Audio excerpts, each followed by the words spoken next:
Welcome to The Feast Life, where we empower you, the modern homeschool mom, to create a life and homeschool you love, one founded on faith, family, freedom, and fun.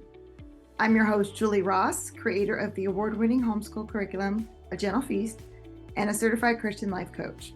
For more information on today's episode and to access my free gift for you, check out thefeastlife.me. Charlotte Mason once said, "Life should be all living, not a mere tedious passing of time." So on this show, we seek to savor the feast of life. Girl, grab your favorite beverage and pull up a chair. You are welcome at this table.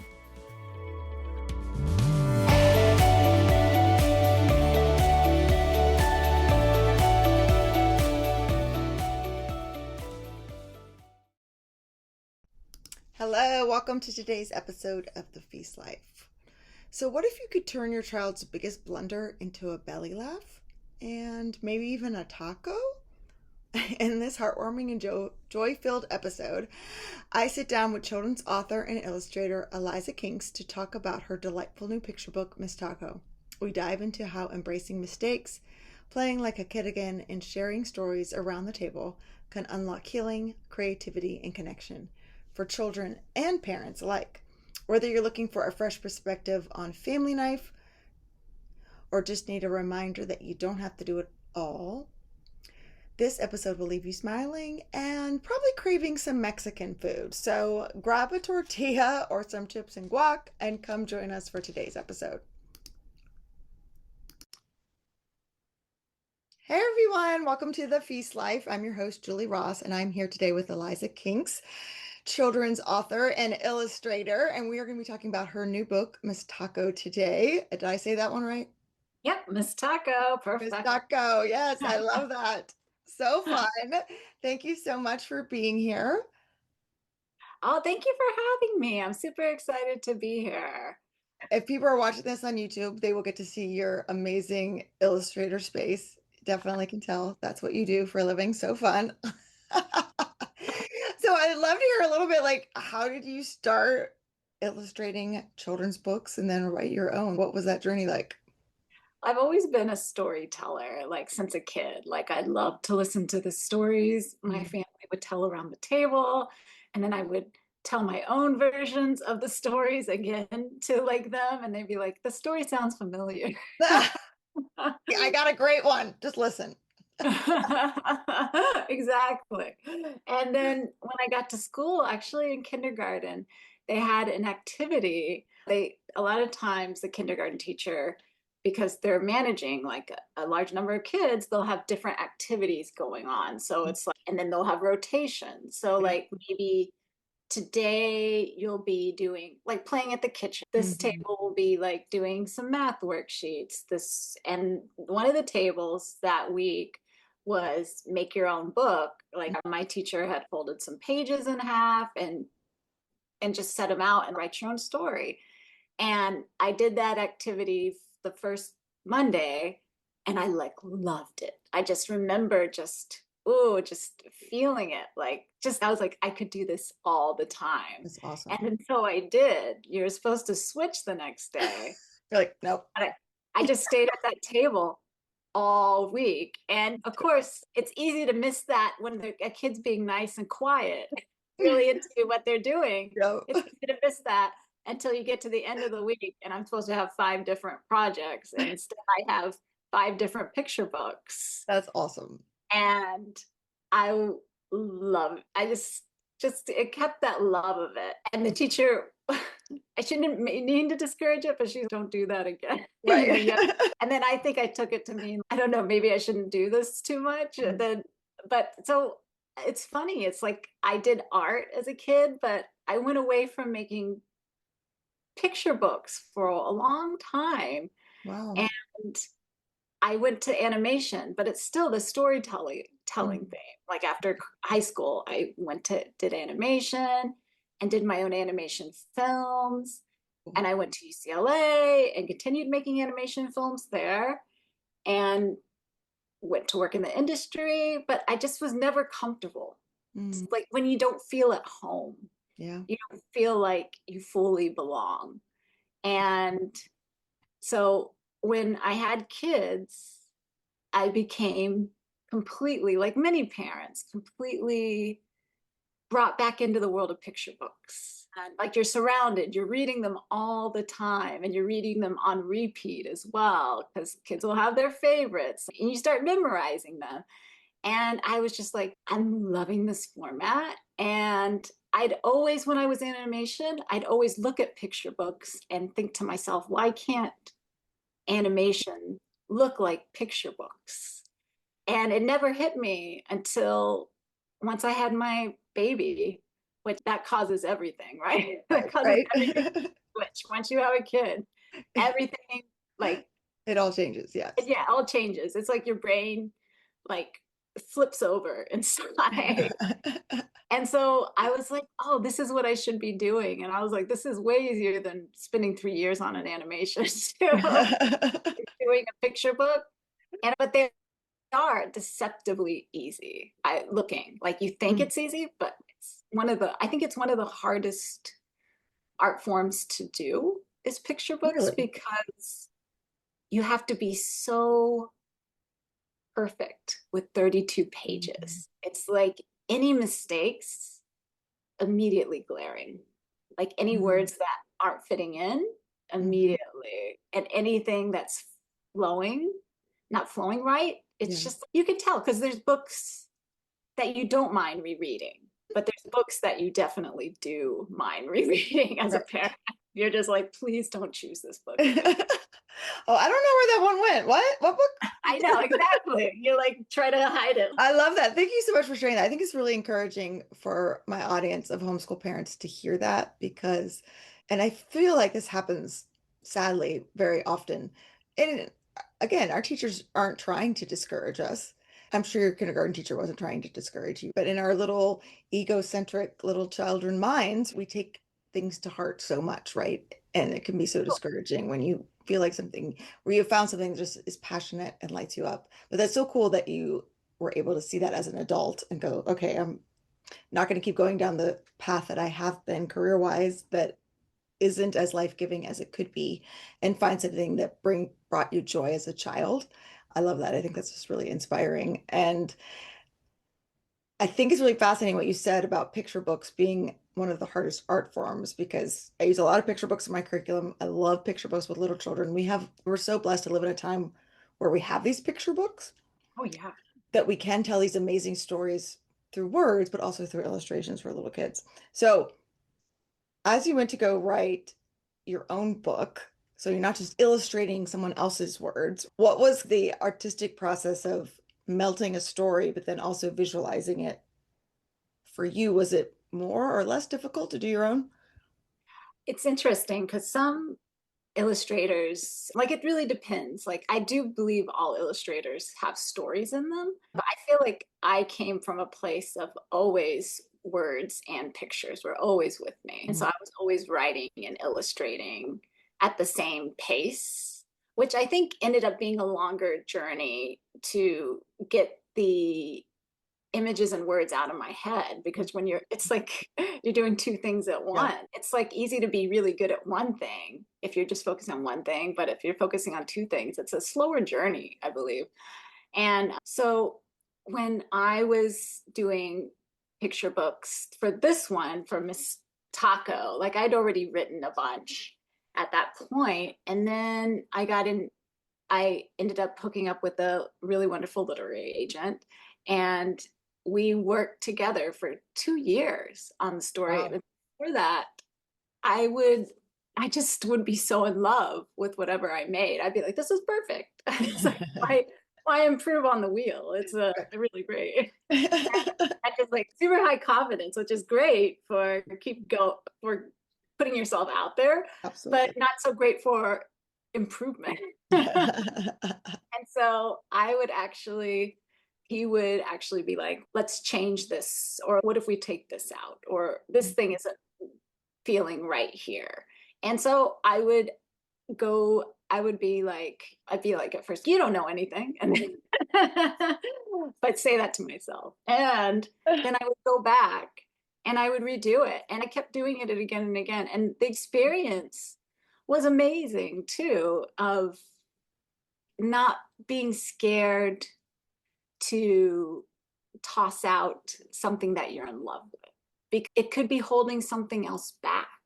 Yes. And it's a very hard thing. I mean, that in life too, tossing out a darling, but it's something that you really love. But I'm a big believer if it's something in a storyline or a character or whichever that you love, if it's really meant to be, it's going to come back somewhere else down the line.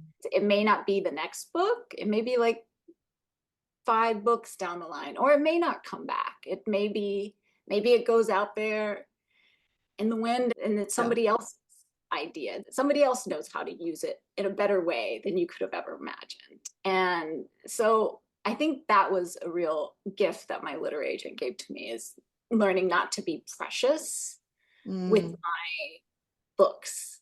Yes. And I'm sure that's very hard though, because that's like your baby. it is my baby. Oh my God. When I see one of my books out there, I'll be like, come here, sweetie. I love you. I even one time I had like an awkward moment with a bookstore owner where I was like, I was like talking to my book and I was like, I'm gonna hug you, book, or I'm gonna hug you. I said, and then my That's so bookstore funny. owner was like, yeah, I'd love a hug.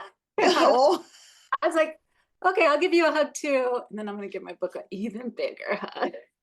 I feel like that about some books that I just love, and I didn't write them. So I can only Yeah. imagine how much more you have when you have put Oh, blood, sweat, and tears and lots of hours and caffeine into something. oh yeah, yeah. Oh my goodness, yeah, for sure. So let's dive into this book. So I love it for two reasons, multiple, but the big two are I love Mexican food. So I love Oh that yeah. it's themed with tacos, and that I also love the message as a life coach who coaches homeschool moms, this concept of making something good out of our mistakes. So where did that come from for you? And how So did you decide to put those two Mexican food mistakes together? oh my gosh. So that came from me as a kid. And me, it like took me a long time as an adult, honestly, to talk about things. If I did something wrong, I would just hold it all in. And I remember as a kid, I would get stomach aches all the time. Mm. And there was another graphic novel. Gosh, I'm forgetting the name. Like I think it might be, it's part of the Friends series by Shannon Hale. There's like best friends, but Oh, one of the characters talked about that. I saw myself in that. Like if something bad happened at school, I wouldn't come home and talk about it. I would just hold it all in. And then I'd also be blaming myself for it, which it's like we're all humans and we all make mistakes. And the more we share them with people, the more we realize other people make some mistakes. And we're not holding it in and hurting ourselves, because that was like the mistake was wanting to get out. It was a stomach ache. yeah, right? Yeah, it's like, hey, let me out of here. And share it with your family and let them talk about like stuff they did, because that's the thing, we all can relate. We all do stuff every day. It's not, and that's the thing as a kid too. And I feel like a lot of kids think this. They think adults know everything. And we know, it's like we're just kids. Like, honestly, we're just all kids pretending to be adults. We're all in these trench coats. Like, Yes, right. like that's what I feel like. We're like, yeah, I know what I'm doing. And yes, we do, with a lot of experience and a lot of mistakes. And I think that's one thing. I'll go into schools, I'll go to school visits and I'll talk to kids and I'll talk about mistakes and I'll be like, how does a mistake make you feel? And I'll like, what is a mistake? And they'll tell me mistakes they've done. They'll tell me like, oh, it's when you do something wrong, but you don't mean to. Or, oh, I did a mistake on my schoolwork. I was supposed to do this and I did this. And it's just like, they're all already starting to let it out. And then I'm like, how does it make you feel? How does a mistake make you feel? And then they'll be like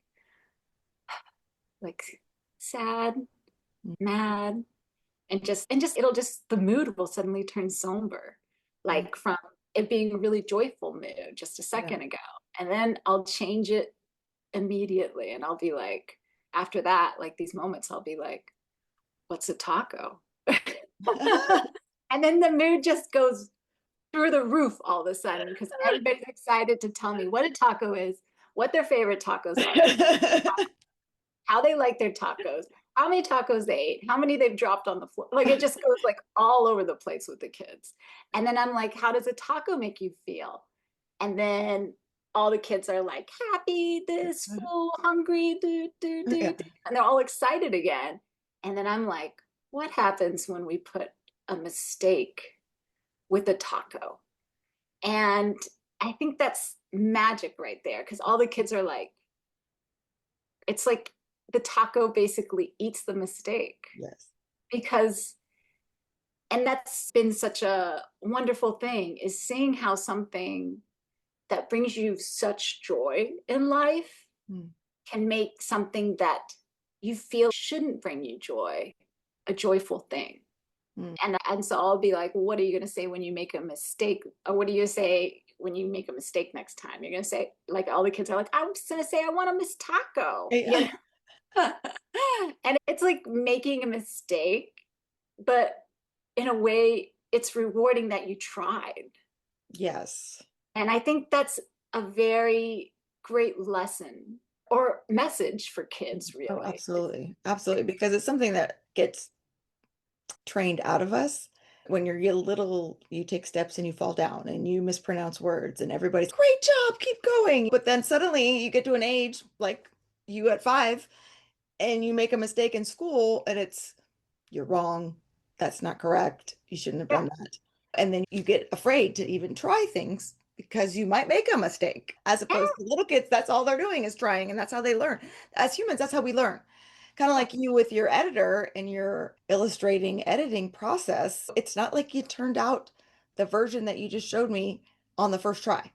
Yeah. It's a continual process and changing, making it better and making improvements and thinking about it. But that's how like it is to be a human too.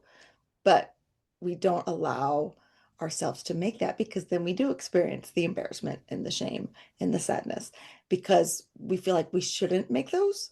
Exactly. No, that's actually normal. Yeah. I know. That means that you're trying and you're living, right? Yeah. And I think we start holding on to that as adults because we're living in this age where all of us are like, look at my perfect spaces. I definitely Yeah. didn't throw up earlier today because I ate like a bad like linguine or something. We're not really, it's like we're living in this age where we're seeing these Only the perfect. Yeah. only the perfect, but it's we're not seeing real life and real humans and just and talking to one another about it. I think that's the thing also with the book is like I wanted to give families a real activity that they could do together to connect because Mhm. connection is so important these Yeah, days. so important. And honestly, like any families that do miss taco night, I've been hearing so many good stories of it's just like kids are just like and this and this and their parents are like, I had no idea that they were holding all these things in or these things from Mhm. forever ago. So explain the concept of the book and what do you mean by Miss Taco Night? Oh, yeah. So in the book, I should just read, I'll read the synopsis real quick to make it very Okay. easy. So after an awfully embarrassing day at school, don't even ask about the pudding cup. Izzy feels like chile con caca and wants to be left alone. But it's Friday, and that means making tortillas with Lita and Lito.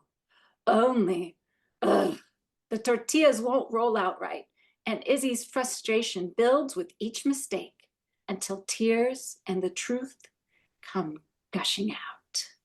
Luckily, Lito has a big secret to share. Everyone makes mistakes, and he has a brilliant and tasty solution, which is Miss Tacos. So I'm going to read one of my favorite parts in the book. This is about like how what you can do for your taco night. Is Lito makes a Miss Taco with Izzy. So Izzy thought adding a mistake to a taco was totally loco. And so Lito says, so what you could do here, get your tortilla at the table. So you got all your fixings for taco night. Mhm. Different ones can stand for different things. Like you can come up with your own family Yeah. of what it can mean.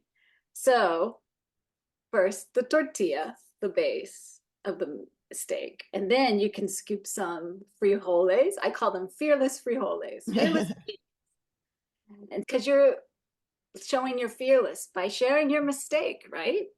And then a questionable amount of queso, which is the cheesiness, right? Mistakes are like so cheesy too. Like some of us holding on to these mistakes and we're like, they're just like nothing. Yes. Right. They're like hilarious. We're like, why would you hold on and feel bad about that? And it's Yeah. not, and you shouldn't be ashamed if people laughed. They're Yeah. like, they're laughing because they're wanting to comfort you. They're like, oh my goodness, you should hear my mistake. This is Right. what I'm Yeah. to. And that's what's amazing is like when you're with your kids and they're sharing it, it's like you need to use this as an opportunity to say stuff that's happened recently to you because we all have stuff. We all have, oh my gosh, like I took somebody's shopping cart at Costco the other day and I was like horrified. I didn't know how to find them. It was just like, I was like, oh my God, I can't believe I just took somebody's shopping cart. And like, where's my shopping cart? I was like about to check out when I realized it. And I Oh didn't know how to no. do Like it. that's not my stuff. Oh my gosh. And so that would be my mistake. I'd be like, I don't know what to do. I feel so Yes. bad. Oh my gosh. And then finally some spill your gutsy salsa. And so it's like I just spilled my guts to you. Yeah. And then what I can do is even at this point, it's like we have all the ingredients ready to add the mistake. And then the kids can go up to their taco and whisper their mistake. They can be like, what is it? At school, I spilled my yogurt all over the floor and I used one of the sock puppets to wipe it up with next. Like it's just, and I just put it back. Sounds like Like, my kids. yeah, and my kids do. And then they eat it. Yeah. Yeah. And then eat it. That's And then gone. it's Yeah. gone. It's all gone. The mistake's all gone. Or you can even share it. You can make it for the other person. You can tell them like this is mine. You guys can trade. You can make each other the tacos, like the Yeah. parent. And this is something I think you can do from such a young age and Oh, absolutely. even to forever. Like I've heard people having Miss Taco nights with like their teenagers and stuff like that, or just grown adult kids, because it's Yeah. really funny hearing, because you just go meet people or see your family again. You're like, how are you? Good. How are you? Good. Yeah. But I'm really, fine. that's a chance to be real. Yes. I love it. We all need some Miss Tacos in our life. But I love like the metaphor of it and the picture of it, but also just a way to, like you said, bring your family together, Yeah. talk about some things that might be hard to talk about. And that definitely came across in the story of just the importance of her family and the importance of her grandparents. I think the importance of like even just sharing a meal together is very rare these days. And so having taco night on Tuesdays or whatever is going by the wayside, but even to make it even more meaningful. So I'm curious, like how much of the story was somewhat autobiographical with your family, your heritage, like Oh, you growing up? Did you have a pudding incident? yeah. No. Oh my God. I would have died. Okay. I think all of us would die at the idea of sitting on I think that's every kid's nightmare, to look like they poop their pants, Yes. right? Nobody wants to look like they poop their pants ever in their life, like for their whole entire life. Once you realize what pooping pants is, the Yes. minute you understand it, you're like, no. Yeah. But kids love that joke in my Oh, book, of course they do. proudly. Yeah.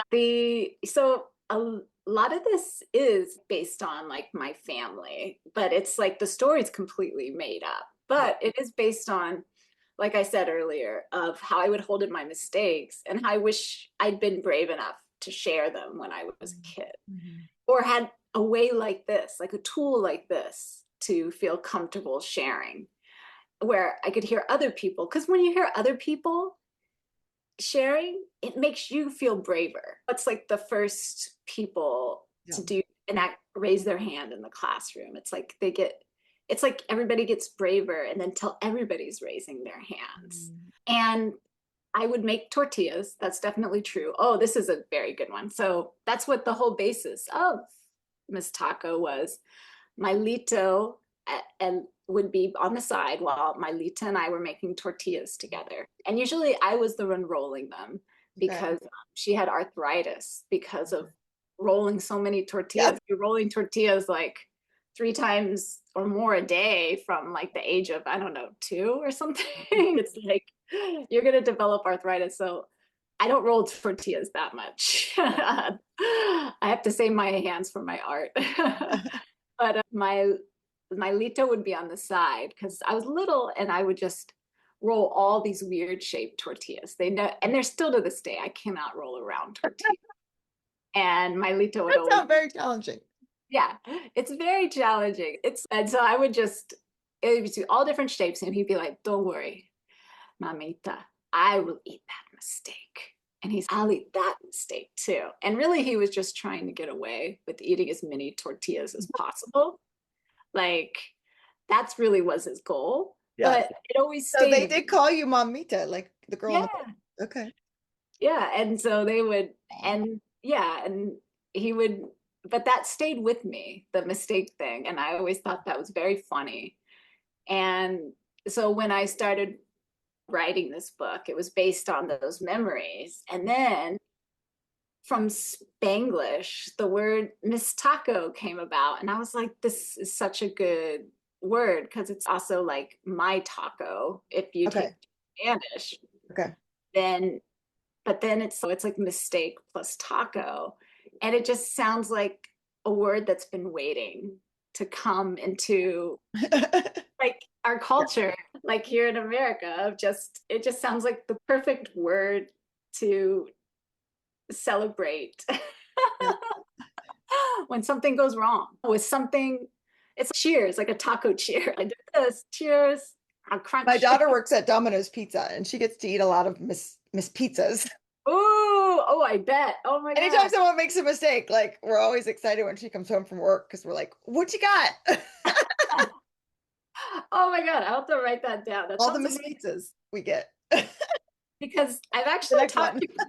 to, yeah, I've talked to kids at school visits because some kids will actually say, oh, I don't like tacos. And I'll be like, that's fine. I was like, figure out what your mistake food is. Yeah. And so I've been meaning to make a worksheet as well for kids, which I'll have to send you one of my worksheets Okay. because I have a worksheet that goes with the book. Yeah, that's But great. We can I've put that in the show notes. been Yeah. for kids to make their own food, design their own food. What would be your mistake food? Oh, that's really cute. I love that. No, mine is definitely chips and guacamole. Oh, yeah. So tacos are perfect. I can live Yeah. pretty much the rest of my life on just chips and guacamole and be completely fine. But that's so precious that you have that sweet memory with your grandparents and that you were able to bring that into the book. That really came across. I thought it might be a little autobiographical because the heart was so apparent that you really probably had. I'm like, she probably had, these probably has this kind of relationship with her grandparents. So that's really sweet. So throughout the story, she goes from being like reserved and quiet and self-conscious to being confident and laughing and enjoying this funny kind of event with her family. So what are you hoping that like kids and families are going to get out of reading this? I think that like confidence and like confidence in both the parent, not just the Mhm. kid, but the parent in sharing their mistakes, not trying to be like look like everything's going right for the kid. Be honest Yes, that we still make mistakes as adults and we're still learning. Like I feel like we're if we model that we are still learning the rest of our lives, 100%. it makes it not seem like I have to finish learning by this specific time. Yes, we don't close the books and have everything all figured out. Yeah. When we graduate from whatever we graduate from that it's and especially as homeschool parents it's you're learning alongside your child and they need to see you learning and but also allowing your kids the freedom to make mistakes to not feel the pressure to always have to get everything right and perfect the first time but it's the mistakes that actually help them learn and grow and if you don't freak out by them they Yeah. don't freak out either. and allow them the kind of growth and space and freedom to explore something because very few things ever were created perfectly the first time. I can't think of any actually. All the inventors and all the things that we enjoy now came through a lot of mess and failures. Yeah, my book, Miss Taco Alone, I was honest, it took like over 2 years to make this book. And it wasn't constant work the 2 years, but it was like putting it down, putting it away and letting it sit. Because sometimes when we come back to stuff, it's like all of a sudden it's We need to take the break and not keep pushing. So how have you grown through this process? I feel like what's been a Because I wonder know like it's not easy to put your work out in the world. So it is a it's so easy. It's not stressful at all. no, it's a walk in the park. I think I've learned through putting myself out there more now as an author and illustrator is what are my limits and paying attention to them Ooh, that's good. and being very kind to myself, like doing a lot of self-care Mm. and not being upset or judging myself if I can't do it all. It's like a learning process for us all, right? When we're starting a new career of what are our limits? What do we love to do? What do we not love to do? How can we support ourselves so we can keep going? What brings us joy? And what is taking away from the joy that just we don't need in our lives and it's not benefiting that? And so I think I've really come to work hard on my self-love for myself through making picture books. And it's been wonderful too, because then I get to go visit schools and visit kid groups. And then I feel so much love from them. And then anything I put out there too, as an illustrator author, I always think, I want this to be for kids. Like I'm doing this for kids. I'm not doing it for the purpose of selling my books, honestly, to keep going, not to sell my books. But That's a nice bonus. yeah, it's a nice bonus, but it's like anything that I do, it's for kids. They're my audience. And I've gotten very rewarded by that because I had a librarian recently tell me a kid picked up Miss Taco and was like, oh, they were like, this book is for kids. Oh, And it's like a lot of some picture books do not feel that way, honestly. They feel like they're trying to maybe hit a kid over the head with a message, yes. or or it's just the same kind of story. And so for a kid to realize that was my goal. It wasn't for my publishing community, it was for them. And that's what I want with every book I make. That definitely comes across. Uh, Okay, how do you write for a kid when you no longer are one? Oh, because I'm secretly a kid. Oh, okay. Thank you for clarifying. I actually have a sticker on my water bottle that says fake adult Oh, because that's what I feel like. I'm just like, how did I get here? Mom of two kids and have my own studio. I feel like I just want to like still go to the playground and just roll around in the rocks and hide in like a space on the jungle gym. I don't think I've ever given up my silly spirit. I just still feel it. I still feel the same joy that I did as, gosh, do I have a picture? There's a picture of myself of, let me see if I have it in my studio. Here's one of them, like just me. This is still me of oh my like, gosh, I had that same exact shopping cart. yes, oh my God, just the shopping cart and I have sunglasses and like, Yellow and orange shopping cart. Yes. yeah, that's still that, I feel that same spirit when I'm creating books. And so I So is think it that you never lost it? Like I think of parents and a lot of ones that I work with, they feel like they've lost it. mm, They I'm don't have that joy and that wonder and like it's just coming out of your pores. it is coming It out of really my book. is. I should Yeah, like bottle it. you can feel it. I should bottle it and Are like, things though that you think made it possible for you to still have that? Or do you have practices or things that make you feel more like a kid, or more of that joy? Does it ever feel like it ebbs and flows? I do have moments where I do. It's like I get, because I do have anxiety and depression. And what I've done is really, I pay attention to my moods. And I'm very fortunate that it's because of the work I do, it's very on your own schedule, but that's also hard because Right. I only had to work nights and weekends for a Mhm. long, like before, for when the schedule gets really hard. But I do try to, I'll get on the floor. I'll be on the floor and then I'll get on the floor with kids and I'll just be right at their level, talking with them and just asking them, like just listening to them and having conversations.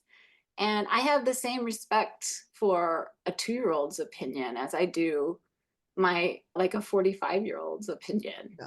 And the same as for a 92-year-old's opinion. It's like I just really listen. And I think it's just find ways to put yourself at their level. Remember stuff that you loved as a kid. Like it's because I think a lot of it can be a little bit of disconnect because everything is so different now, Oh yeah. what kids are into.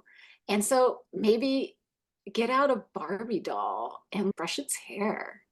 Just do something like read a Babysitter's Club book. Oh yes. Like the old one, not the Yeah, graphic yeah, no, the novel, new ones are, old one. Read the yes. one that you reread a Or bunch the of old times. Nancy Drew compared to the new Nancy Yeah. Drew. I'm like, what Read, happened? reread one of them that you reread so many times because one of the characters got a kiss. Like, Yeah. yeah. And or it's get a dollhouse and just play or play with your kid's dollhouse and it's tell a story. And you could just even use a story from a sitcom you watch, like How I Met Your Mother, just have the characters it out and stuff like that. And just change it around so it's definitely kid friendly, but Oh, right. but it's I think look for those opportunities of play and that play, whatever play works for you too. It's Yeah, because adults need to play as well. We need recess. 100%. So do you still break out the shopping cart with you were all Oh my dressed God. up in that picture? If I had it, I'm so jealous. I wish I could get that shopping cart again. I do miss my when my kids were young enough to get the Trader Joe's shopping cart because I loved going through the store. I was terrified they were going to take out somebody's kneecap because oh But yes, no, I still like to go to thrift stores and yeah. the craziest outfits we can find and come up with a picture, and because I used to dress up all the time. Oh Like yes. thrift stores are like adult approved ways to play dress up. Yeah. Oh my God.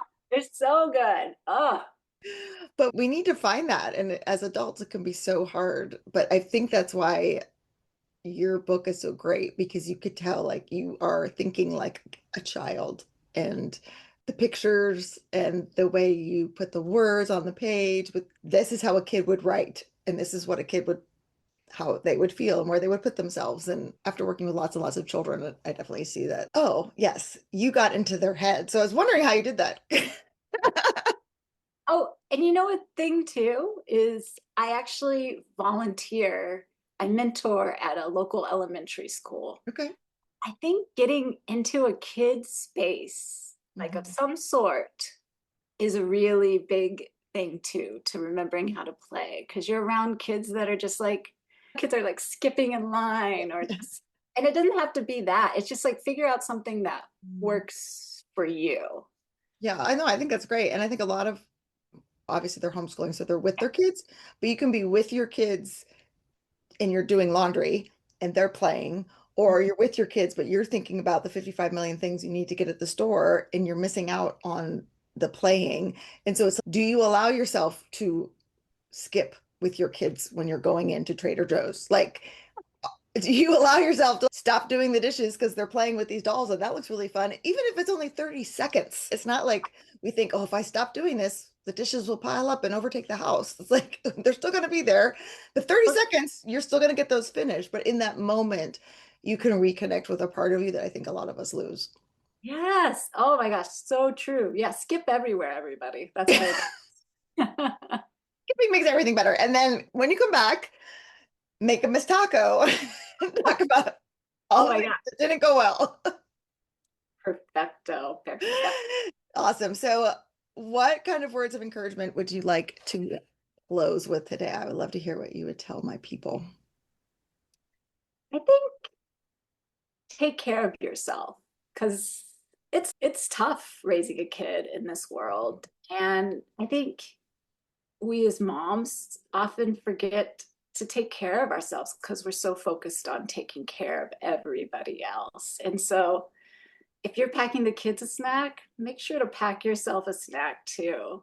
And treat yourself to a nice snack. You don't have to eat there Not like goldfish. you don't have, yeah, you don't have to eat goldfish. You can get yourself some nice crackers and like a nice cheese at the store too. You don't have to eat their leftovers. It's treat yourself just as well as you're treating your kids. That's beautiful. Thank you so much. So, your book's on Amazon. Yes. Okay. And then how else can people connect with you? They can connect with me at my website, elizakinkz.com.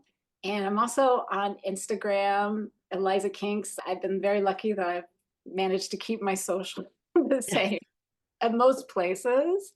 And I always love getting emails from kids too. So always feel free to message me, especially if there's something they want to draw, because I'm going to start putting some drawing videos up soon. Oh, that's wonderful. And those will be on elizakinkz.com. Yeah, and also YouTube, I have Eliza Kinkz. Oh, okay, great. Yeah, no, I would definitely check those out. My kids love to draw and illustrate and that kind of thing. And we'll put a link to the book and a link to the worksheets in your website in the show notes as well. So thank you so much for taking the time to talk to us today. Thank you. All right, let's wrap up with some key takeaways. So number one, Miss Tacos can help kids and adults process mistakes playfully. Eliza shared how her childhood experience of holding in her feelings inspired the concept of Miss Tacos, a taco that you make to eat your mistake. It's a powerful metaphor that transforms shame into connection and self-compassion through fun, storytelling, and food. Number two, perfection isn't the goal. Creativity takes messy, brave steps. Eliza worked for 2 years on this book, revising the story repeatedly with her agent. She talks about the importance of letting go of perfect ideas, being open to feedback, and trusting the process, even when it means tossing out something you love. Number three, make mistakes a family practice, not a private shame. Families can build stronger bonds by sharing their own missed tacos at the dinner table. When kids hear adults admit their own goofs, like taking someone's cart accidentally at Costco, it models vulnerability and growth without fear. Number four, you can stay connected to your inner child. From thrifting playful outfits to rolling around on the floor with your kids, Eliza shares how she keeps joy and wonder alive as an adult. Her advice to parents: skip with your kids, play with dollhouses, and let go of the idea that everything you do has to be productive. And number five, you deserve care too. Eliza's closing encouragement is simple but profound. Pack yourself a snack. As homeschool moms, it's easy to forget to care for ourselves, but giving yourself the same compassion and nourishment you give your kids is not optional, it's essential. Thanks so much for listening to today's episode. See the show notes if you would like to go get your own copy of Miss Taco and her worksheets that go with it. And I appreciate you all listening. Have a wonderful day.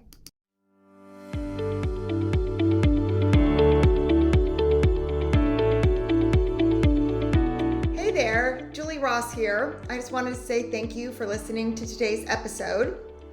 If you like this show, it would mean the world to me if you would leave a positive review in iTunes. This really does help people learn about the podcast. And each month I will pick a winner to receive a free gift. Don't forget to check out all the free resources we created for you at thefeastlife.me. Thank you.